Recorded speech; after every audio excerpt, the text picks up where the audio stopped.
Well, friends, welcome back here to the Wild at Heart podcast. It's the first week of June. We are just so delighted each week to walk with you as we all walk with God together. And before we jump into our usual pause, I just want to thank everybody for your support. Here we are, a nonprofit, a crowd-funded mission in the world, reaching more than 200 countries around the world with this podcast. And we are supported by our friends. You can help us on the Wild at Heart app or on our website. And we're just really grateful. Thanks, everybody, for the way you've been showing your support to us. So let's begin, as we always do. Let's take a moment, wherever you are, in your car, at the gym, on a walk, in your apartment. Let's just take a moment and lay down everything that has been clamoring for your soul's attention. Lay it down for a few moments here this week so that we can find God. Jesus, we do. We give everyone and everything to you. I release everyone and everything to you, God.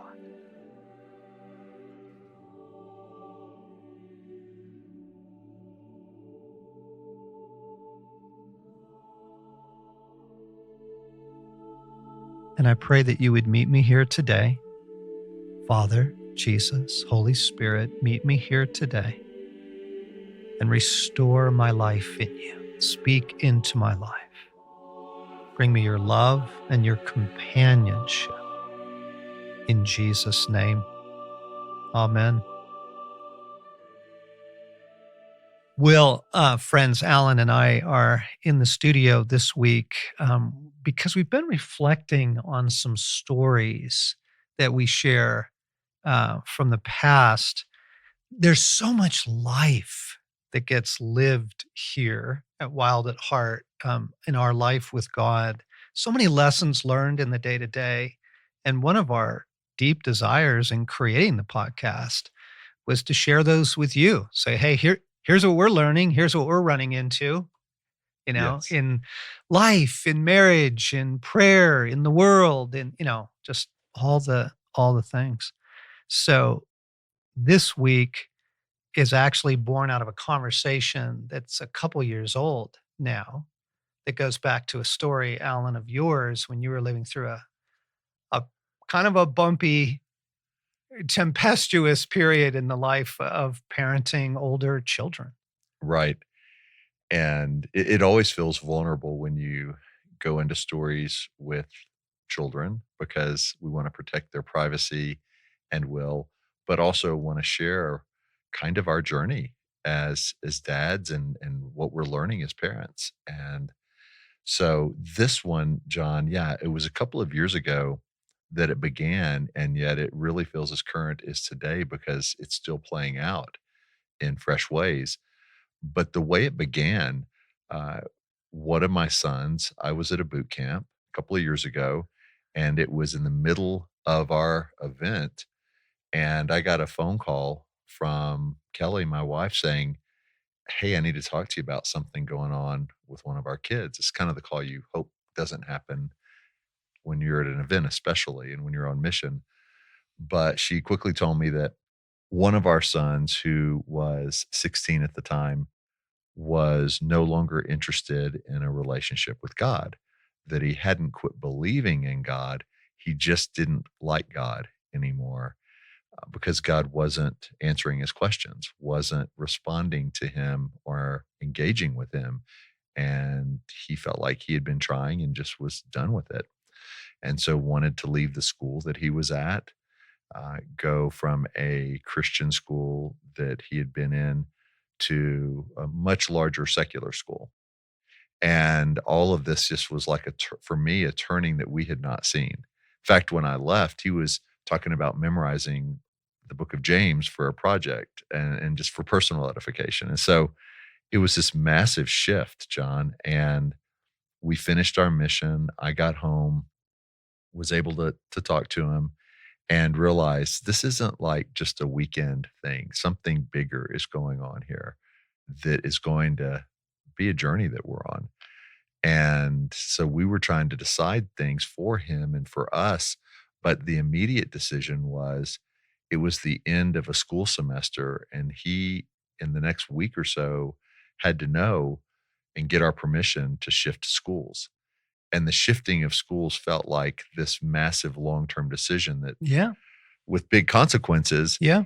And so we weren't quite sure what to do, what was better for him long term, what where God was in it. And it was just a tumultuous time. And so I remember, John, in that moment, you and I were talking, and you were standing in the doorway of my office, and you said, Alan, listen, man, above all else, you need to protect the relationship in the decisions you're about to make, because it'd be easy to make a pro con list, of, well, here are the reasons why this and here are the reasons why that. And also to want as a parent to kind of control the situation, not necessarily, and I Kind of. don't, to really control the situation. And you told me in that moment, I don't mind sharing with everybody.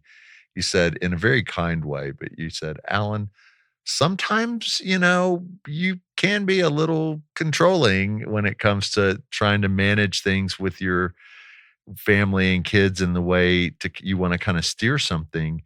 And you were smiling as you said it, but you were dead on. Like I could feel everything in me wanting to safeguard whatever was going on with him.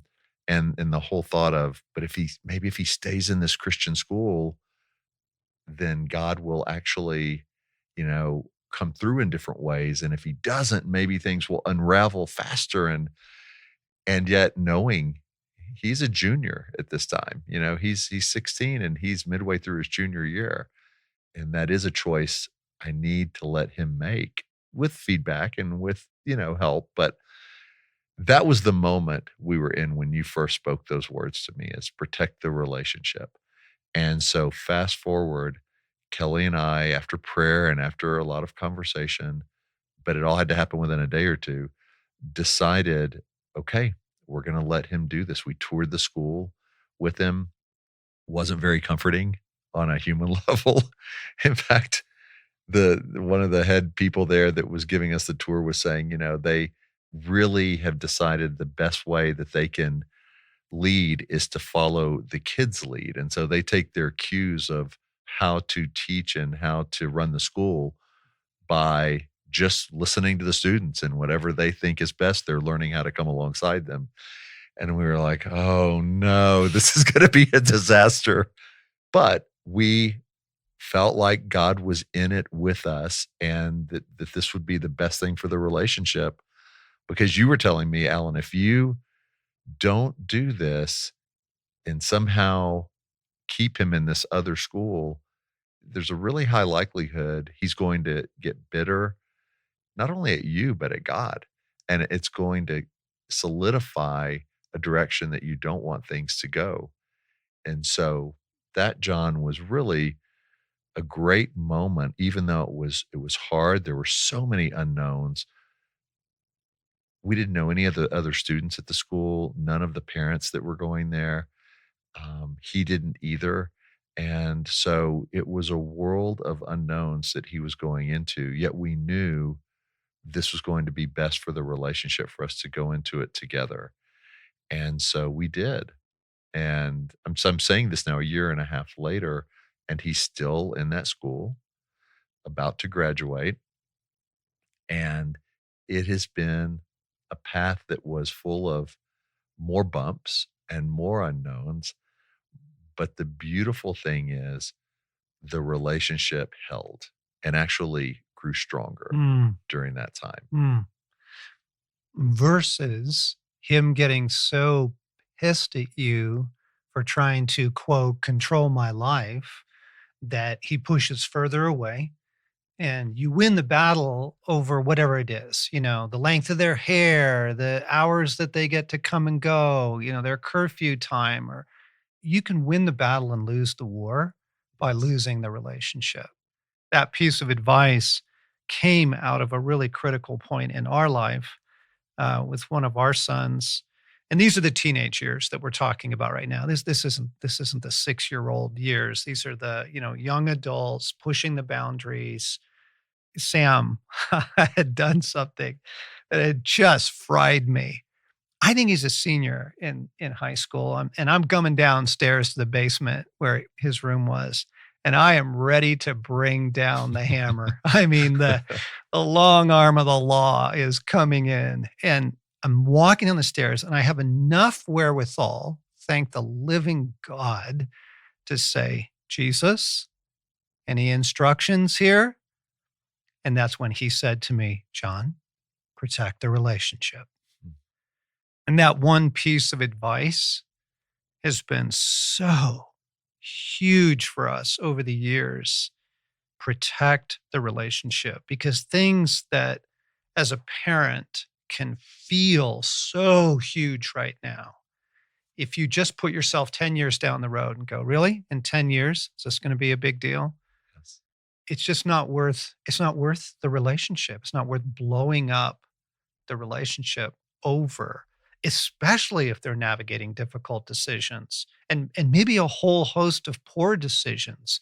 You want to be in the conversation, not locked out of it.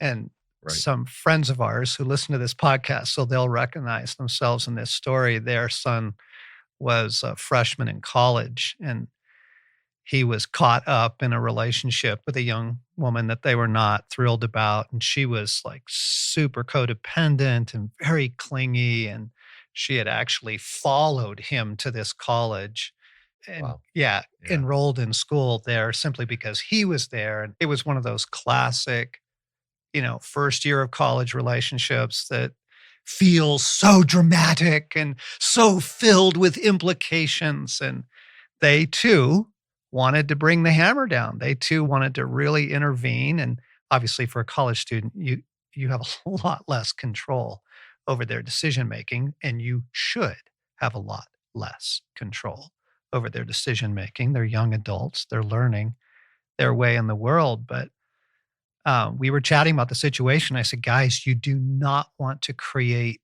a Romeo and Juliet scenario here, Mm. where now this is the forbidden relationship, Yes. and oh gosh, it just escalates all the drama. I said, listen, you're in the conversation right now. Yeah. He's talking to you about this. Oh yeah. He calls us every week. He's letting us know. I'm like, do you understand how gold that is? Like, don't blow that up. If Yes. anything, you want him to keep telling you how things are going, like stay in the mix.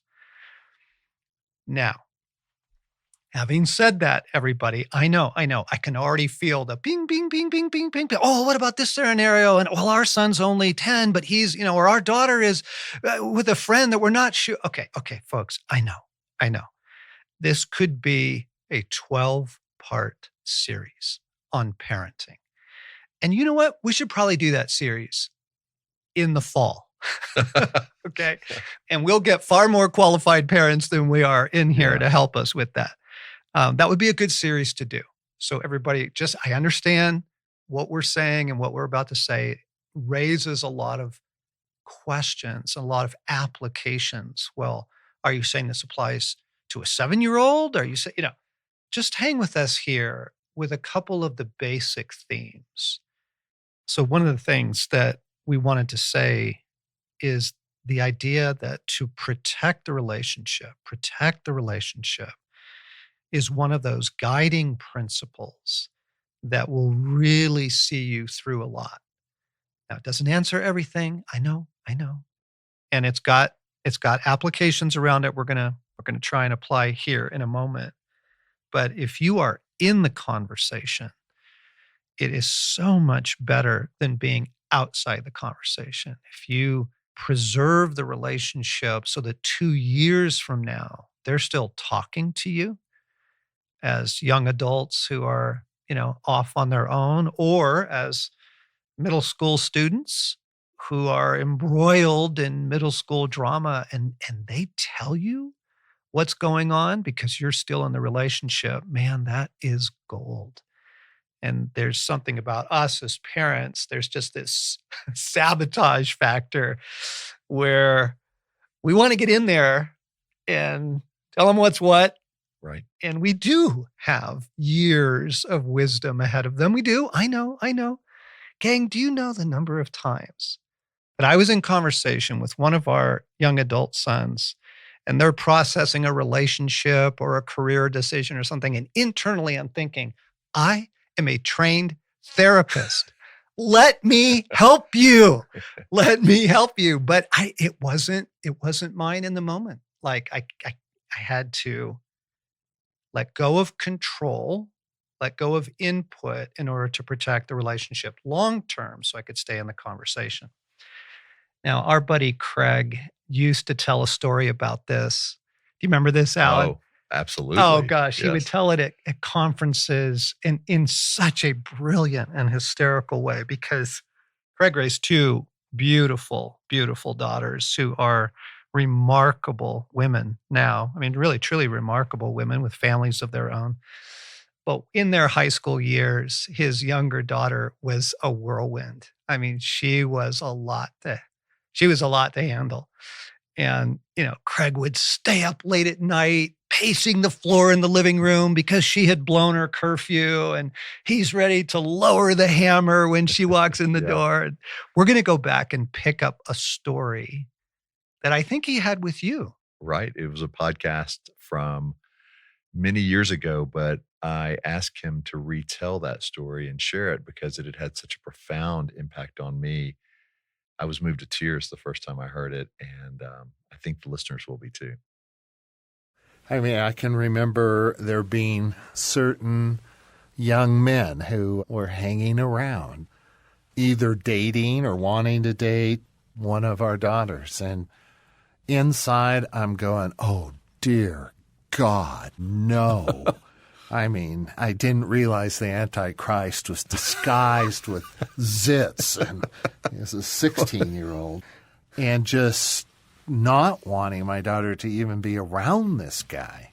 And somewhere in there, realizing, okay, I'm going to trust that a whole lot of my intuitions and feelings are right. The fear kind of accentuates there's something going on here, but I want to relate to my daughter in this time as someone who is so for her and so for her deep God-given yearnings that often find foolish expression in their youth. And I want to love and support and speak strongly, courageously into her life. And I need time with God to do that, to get oriented. And then to share those concerns with her as a father whose validation as a father doesn't need her to make the decision I want her to. Now, she was at an age where more and more of her decisions were hers to make. So I was uptight. I remember just pacing the kitchen floor, entryway floor, writing in my journal as one of my daughters was consistently way past curfew. And I was writing that her lack of respect and obedience to me was a violation of creation that she would certainly feel the weight of later in life, and that she would regret the horrific pain she caused me as a worrying father. And God caught me. God caught me. He just snagged me, said to me, Craig, what's more important, your child's morality and choices, or your relationship with her over time? Wow. Because I was on the verge of losing my daughter over her moral choices or what she might choose. And God just captured me with the thought that, you know what, as her father, I want a lifelong influence, a lifelong relationship. I know this stage feels critical, but actually there's going to be many, many more critical moments in her life. And I want to be there for all of them what kind of dad can offer counsel, strength, courage, resolve, direction, clarity over a lifetime. That's what the kind of dad I wanted to be. And it just diffused okay, that's more the goal. It's not her morality per se, just by itself. It's her heart and our relationship over time. I'm going for the long game, not the short game. And that's been one of the big lessons I learned as a dad. That's a pretty big thought.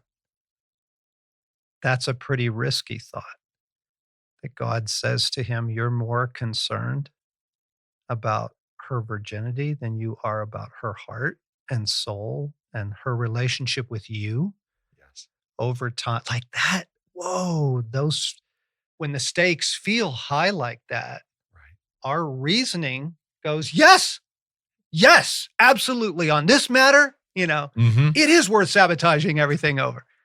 But God rescued Craig as he rescued me, as he's been rescuing you. Yeah. And he has been rescuing me. And I just want to take people to right now with my son because it is still current. But John, he has really navigated that last year and a half well overall. And the trajectory has been positive. And now he's closer to God than he ever was before. And it wasn't through me controlling and trying to force and lecture Mm. it at all. It really was through trusting God that God has him in this and that I get to play a part. But my part is to love him really well. And yeah, there were some boundaries we had to enforce during the past year and a half where I would have to say, no, we're not doing that. Or sorry, this can't happen this way. So there were certainly moments like that. But overall, he learned that I was not just the dad with instructions on what he couldn't do, but also was somebody that he could talk to and process with, and that it was a safe place, that it wasn't whatever he said wasn't going to be immediately followed by me telling him or fearing something and reacting in a way that blew up the conversation. Mm. So a lot of times I had to have a really good poker face. And John, Oh, he would God. say something and internally I'm thinking, "Oh no."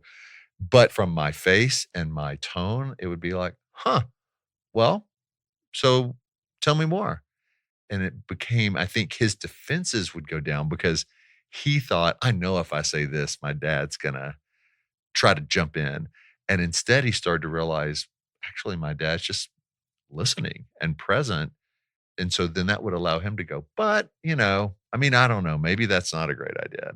And then I could slowly come into it as a sounding board that had earned the right to say a few things by not always trying to change or correct or discipline or put the hammer down. Going straight for the outcome.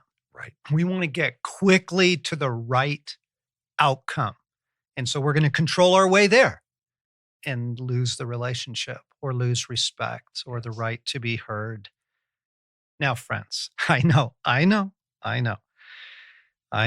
because we are currently walking with friends through really, really difficult situations right now with late adolescent children or young adult children that are very, very difficult. So I want to say we get it. There are very high level issues where more serious intervention is needed. We're not saying take this kind of laid back hippie approach to No. parenting, but when we're saying do everything you can to preserve and protect the relationship, that is so you can walk together through difficult things. But of course, there are times and seasons where you do have to intervene in more serious ways. I mean, like a DUI and an alcohol or substance abuse problem. Whoa, okay, hang on. Like interventions is the name of literally stepping in, sometimes with a group of people, to say, you need to go to an inpatient treatment center. You need to go into rehab for this.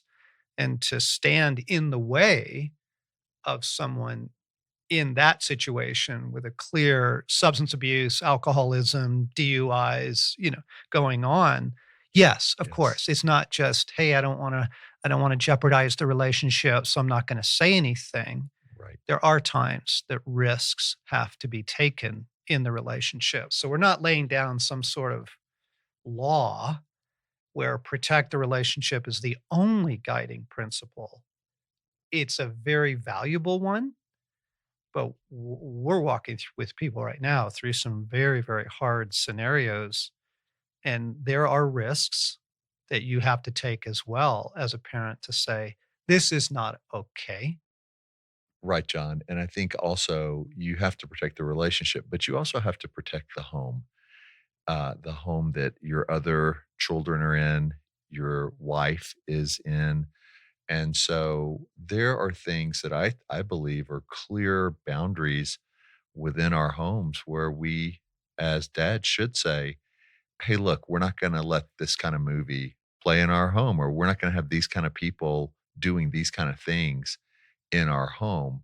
So, absolutely, like there are situations where, as the father or the leader of the home, I believe it's up to us to say, we want to protect the relationship. And in our home, there are certain ways certain things work, including the people that come in and out or what they do while they're there. And what they do when we're not there. Yes. Who gets to spend the weekend when we're out of town, things like that. Of course. Yeah. So there is wisdom, there is counsel in this. But the number of times that I have felt like, oh no, we're there. Like this is clearly one of those high stakes scenarios, and I am going to, lower the boom. And Jesus has said, hang on a second, hang on, there's a different way to approach this. Parenting by conversational relationship with God is so different than parenting without it. Being able to pause and ask God. So if Blaine and I were listening to this podcast right now, they'd let me tell this story. Our son, Blaine, middle son, is 1 year out of college. He's living in another state. He's met a girl, and the relationship proceeds very quickly.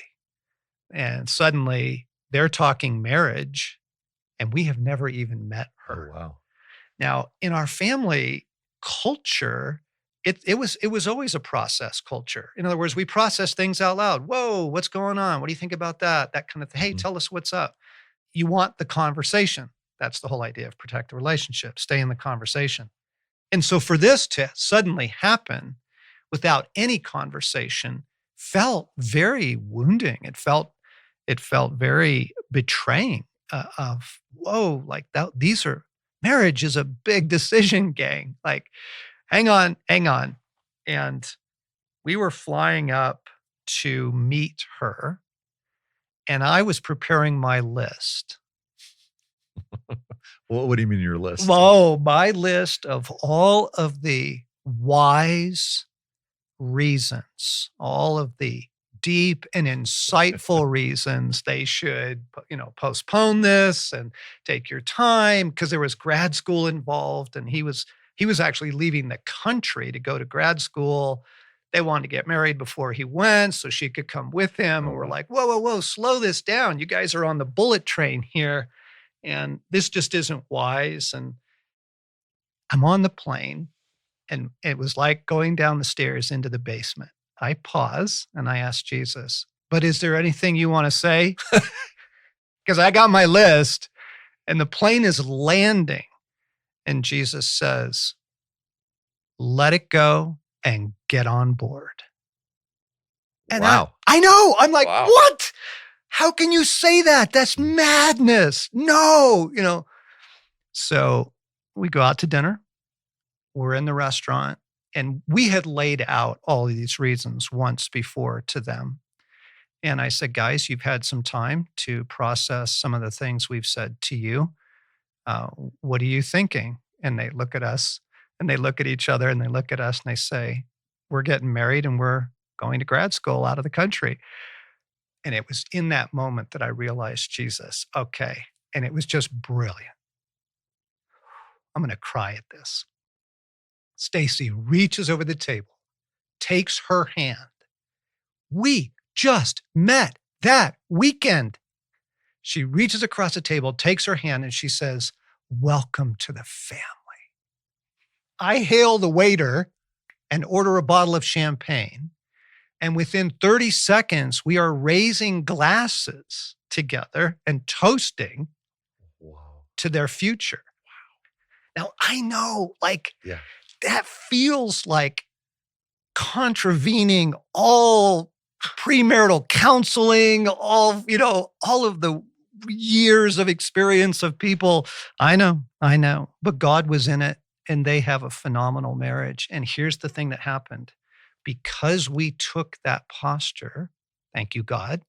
I wasn't going to take that posture. I was coming back in with my list. We were in the conversation for the early years of their marriage. And that's exactly where we wanted to be. So then as the bumps come, and they come for Yes. everybody, or more than bumps, as big heartaches come, we were in the conversation. Now, that we've handled it other ways in other scenarios. We had a dear friend who was very, very close to us, and she was dating a man that we did not feel good about, and we let her know.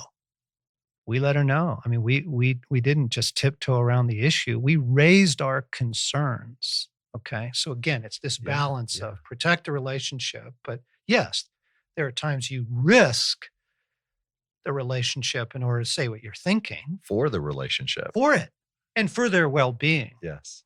John, one thing in your story you just told that strikes me is you weren't operating out of a sense of fear. You were walking with God. And so you were creating a list of things that you were concerned or worried about, but you didn't let fear have the last word. You were listening to God. And I think that's huge because if our posture with our children is one of fear and anxiety Mm, and worry, like we're all really creative people, and it doesn't take much to imagine the worst case scenario and respond out of that fear in a really shrill or panicked way. But when we're walking with God, we can operate out of love instead of fear. And whether that is actually having to say something super hard or saying okay to something for the relationship, the basis it's coming from is love. there you go. And confidence in the presence of God, Yes. right? Who Right. is a better parent than you are. Yes. I remember years ago in my grad school training, I remember one of my professors, a well-known therapist at the time, saying to this class of budding young counselors, he said, "You need to assume that God is more at work than you are." I laughed. As a young therapist. I'm like, "No, he's not. If I don't intervene, this whole thing's going to blow up." Right? Yeah. My total unbelief was exposed in a moment. I literally laughed at that. I'm like, "No, he's not." You have to assume that God is more at work than you are. That is a really big idea. And it plays, Alan, into one last thing that I just wanted to lay down for today. We're just trying to speak into some of the themes we've learned over the years. And what I'm realizing is that most of my bad parenting decisions or conversations, my reactions to things have been out of an earnest, heartfelt parent's desire to shield my children from pain and from their mistakes. And I get it. I get it. Like this goes so deep into the fibers of any parent. Of course, I'm going to shield them from the pain of the world and from the pain and heartache of bad decisions. And there is a time and there is a place to try and do that. But folks, we've got to remember most of the lessons you've learned, friends, the valuable ones, most of the things that have shaped your character to the person you are today, was through your mistakes. Right? Right. Yes, the more Right. you try and shield your kids from every mistake, again, you don't let them drive drunk. Okay. Yes, Yeah, right.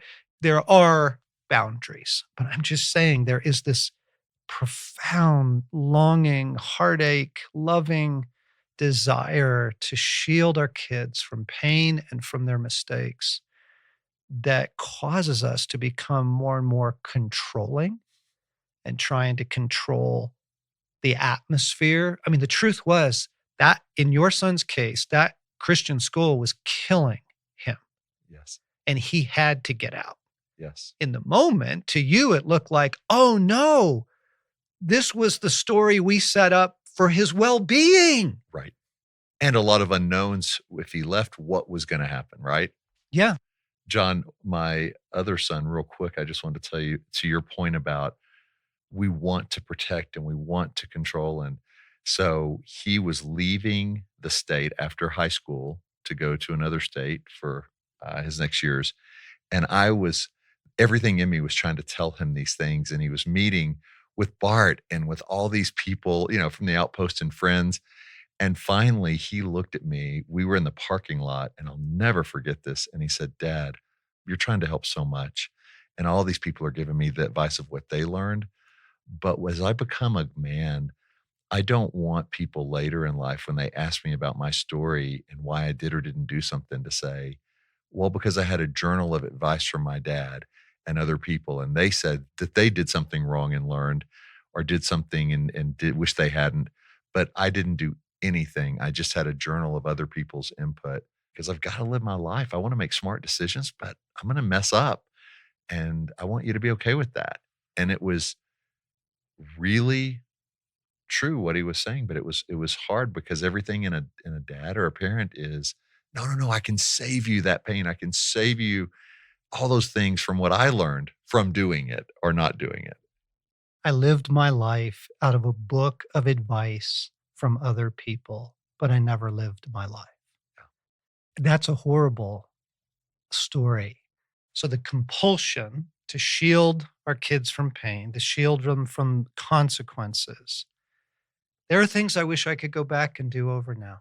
I really do. Overreactions to scenarios, middle school, high school, college.